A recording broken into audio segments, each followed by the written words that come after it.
Hello guys, Beastie here with another video. And today, I'm not gonna do my predictions yet. My predictions are coming. This video I'm gonna predict 13 out of I'm gonna review 13 out of the 14 past week games. Some of them are gonna be pretty bad reviews. I can't pay attention. I have a busy life right now, applying for colleges and all that. Busy life right now. I cannot actually look at all 14 games.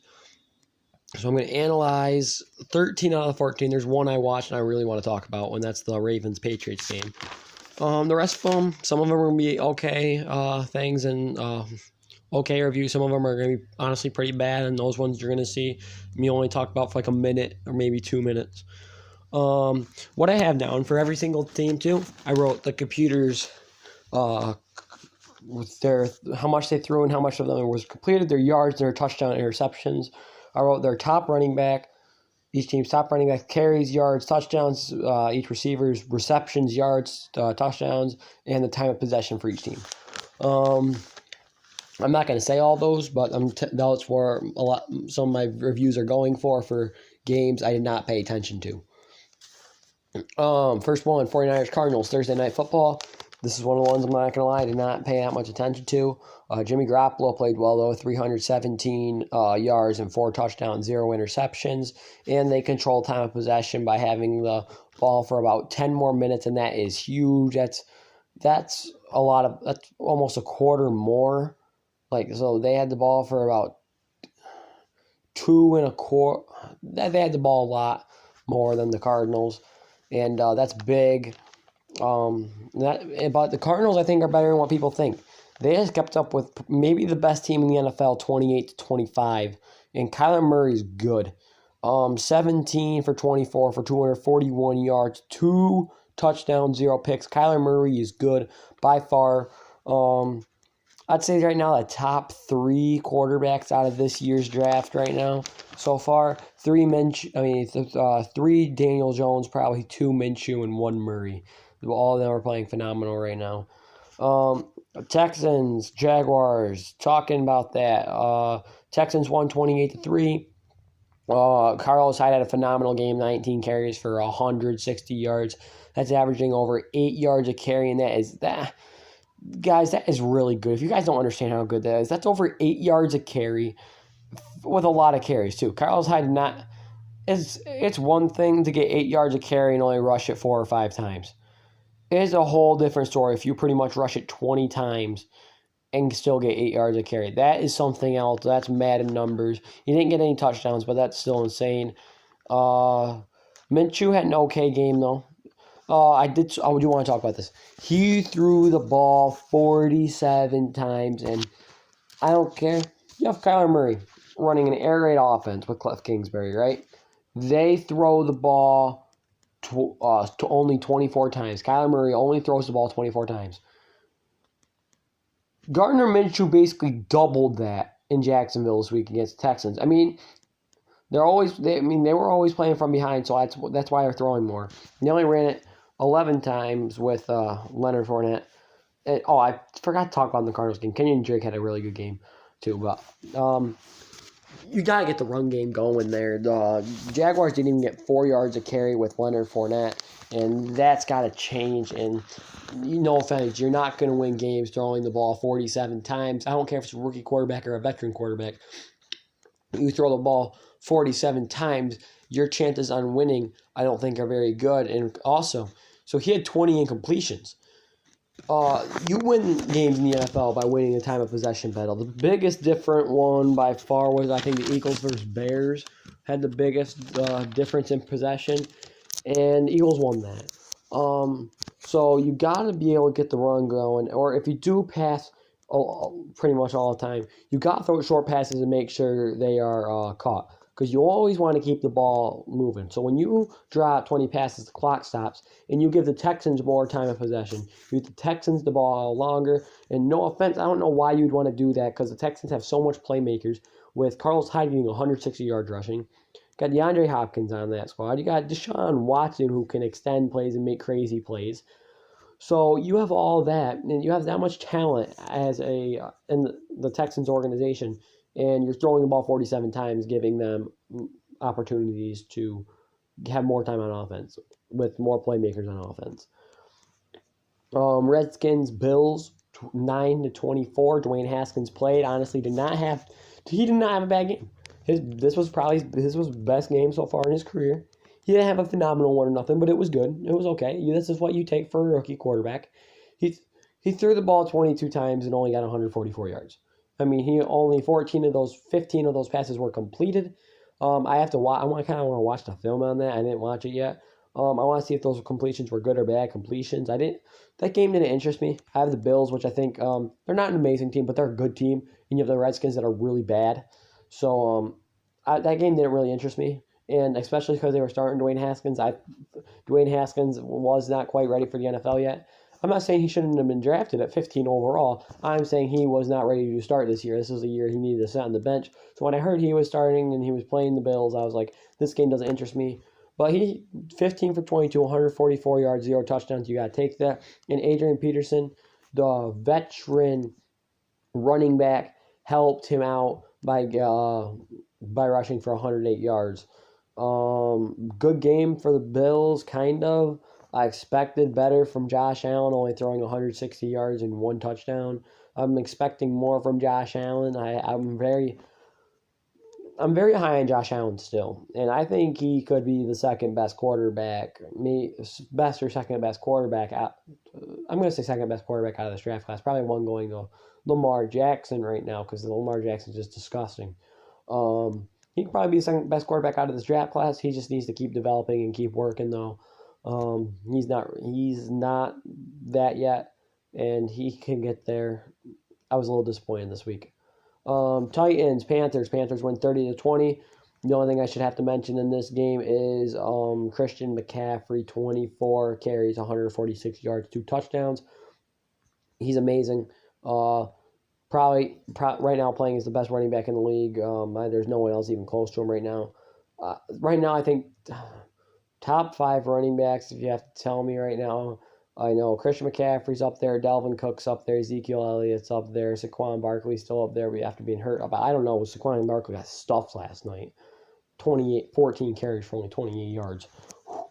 But really good. That's pretty much the highlight of that game.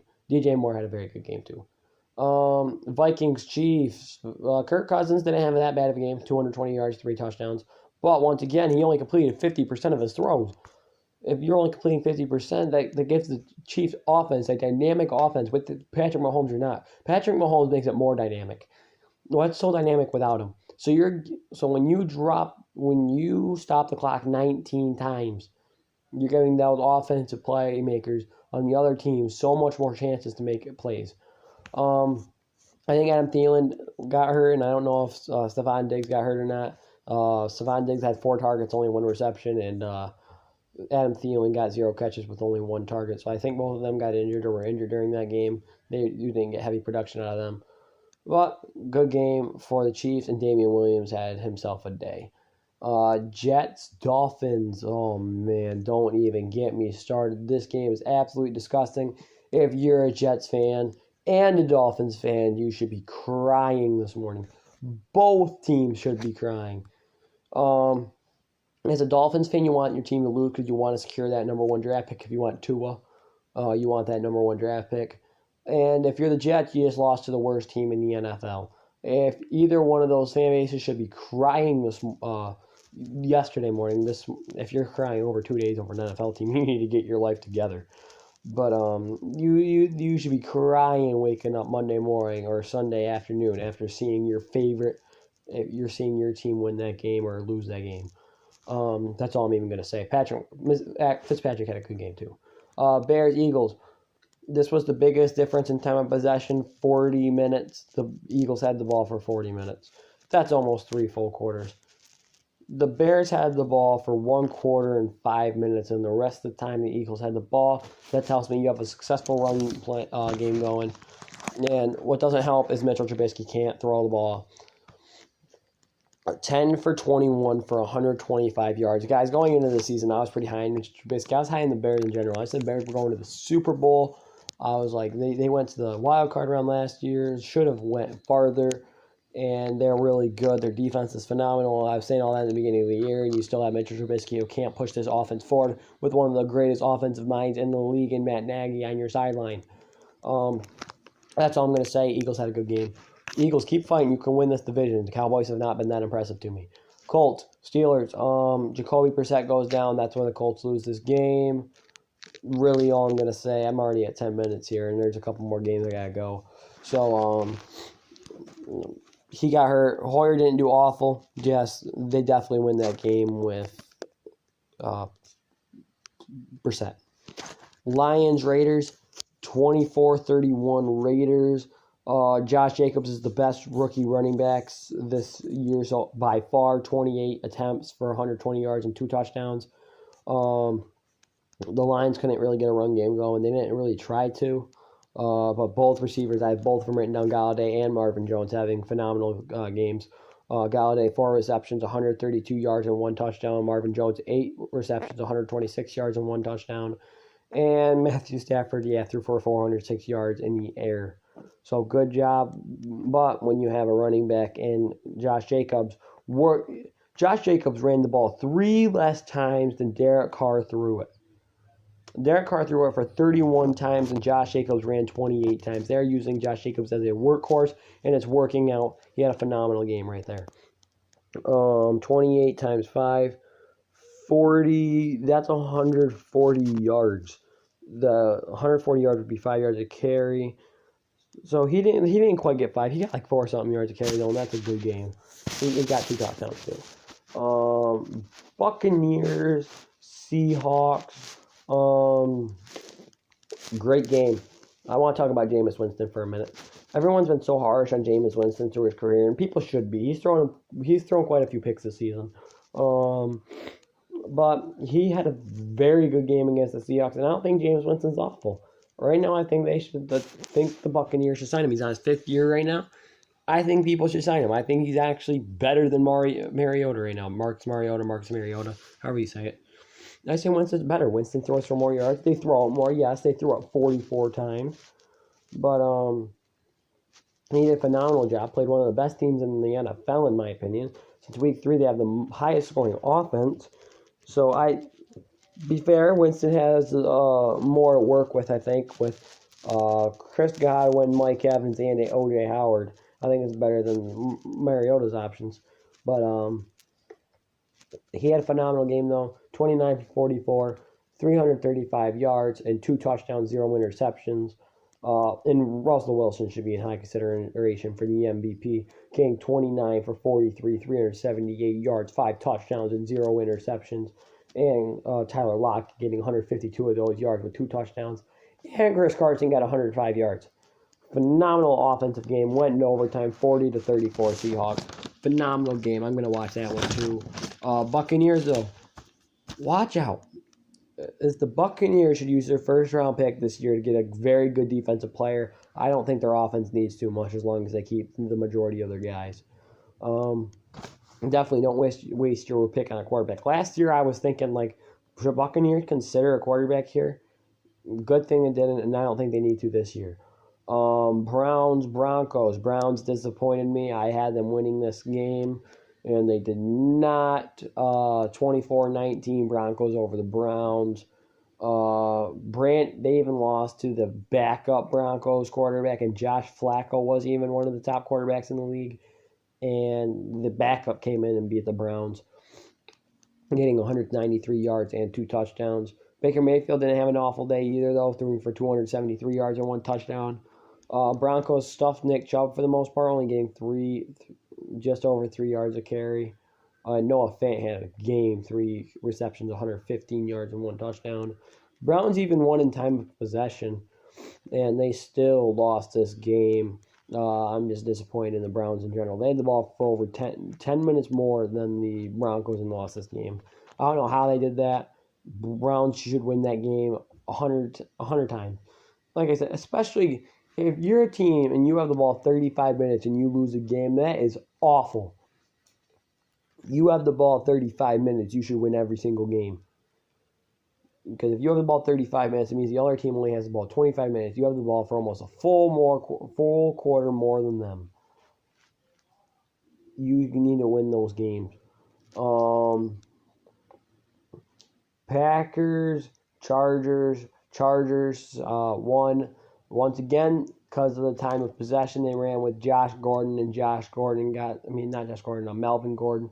And Melvin Gordon got the job done with 20 carries, 80 yards, and 2 touchdowns. They got the job done, and like I said, when you have the ball for 35 minutes, and the other team only has the ball for 24 minutes, you're good. You should win those games 10 out of 10 times.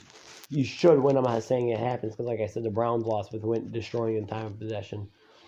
Chargers got that same time of possession and beat up the Packers 26-11. The Patriots-Ravens is the game I'm not going to talk about in this video. I'm going to make a whole separate video on that game. And the Cowboys and Giants. I watched the first half of this game. Giants, I don't know what you did in the second half, but it was a very good game in the first half, only down 13-12 in the first half. They shut down Saquon Barkley, with Barkley only getting 2 yards a carry, with running the ball a lot. He ran 14 carries for only 28 yards. Once again, if you only get 2 yards a carry and off of like 4 carries, it's hard to go off of. So it doesn't really matter if you have a really low yards per carry or really high yards per carry. It's hard to tell with low carries if that's good or bad or not. And Ezekiel Elliott had a good night though, 23 carries for 139 yards. Just better play by the Cowboys. Like I said, the Giants had it. Daniel Jones didn't have an awful night. 210 yards, 1 touchdown, 1 interception. Prescott, though, got 257 yards, 3 touchdowns, and only 1 interception. Once again, though, like I said about the Jaguars, you have the ball. You throw the ball 41 times with the best running back you have in the game, and it's going to be hard to win a game. And that's all of them besides the Patriots-Ravens, which I want to talk about more in depth later. But hopefully you all enjoyed my Week 9 review. See you all next time. Peace out, y'all.